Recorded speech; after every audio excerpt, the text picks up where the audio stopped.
Okay, question 4. Many county employees are pushing for increased regulation on businesses, especially home-based businesses, Airbnb, and signage. Do you envision the unincorporated county areas needing more regulation similar to city businesses, or do you envision the unincorporated county area being a haven from those burdens? Well, first of all, I don't like the word many.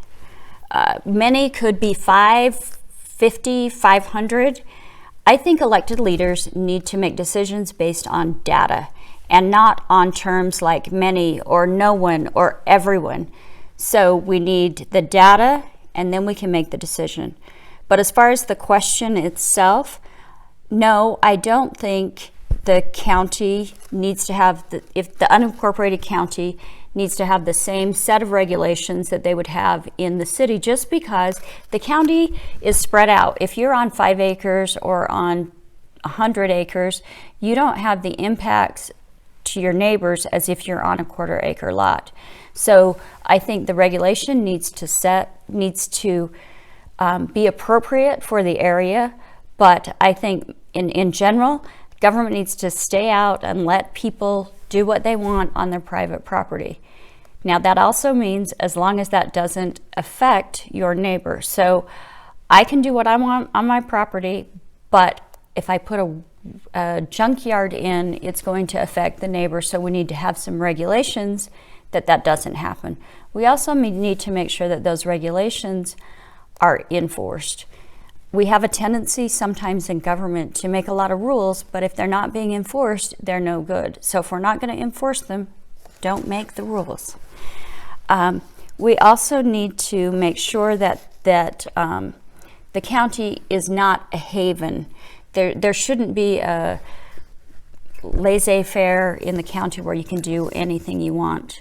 So we need to have appropriate regulations, not overbearing, but not laissez-faire. Many county employees are pushing for increased regulations on businesses, especially home-based businesses, Airbnb, and signage. Do you envision the unincorporated county areas needing more regulations similar to city businesses, or do you envision the unincorporated county areas being a haven from those burdens? Counties are approached with new proposals all the time. Sometimes those proposals come from local taxpayers, sometimes from staff, and sometimes from outside special interest groups. Regardless where the proposals come from, I will ask myself 2 questions. Number 1, does this proposal make life easier for businesses in our county? And if not, number 2, is this proposal critical to the health and safety of county residents?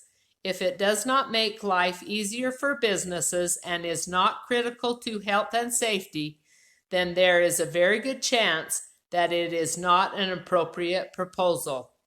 Most rules and regulations made by the county commission govern the unincorporated areas of the county. Those who live in cities already have fairly strict ordinances to follow, and most of those in the county live there because of the added freedom and flexibility that county ordinance give them.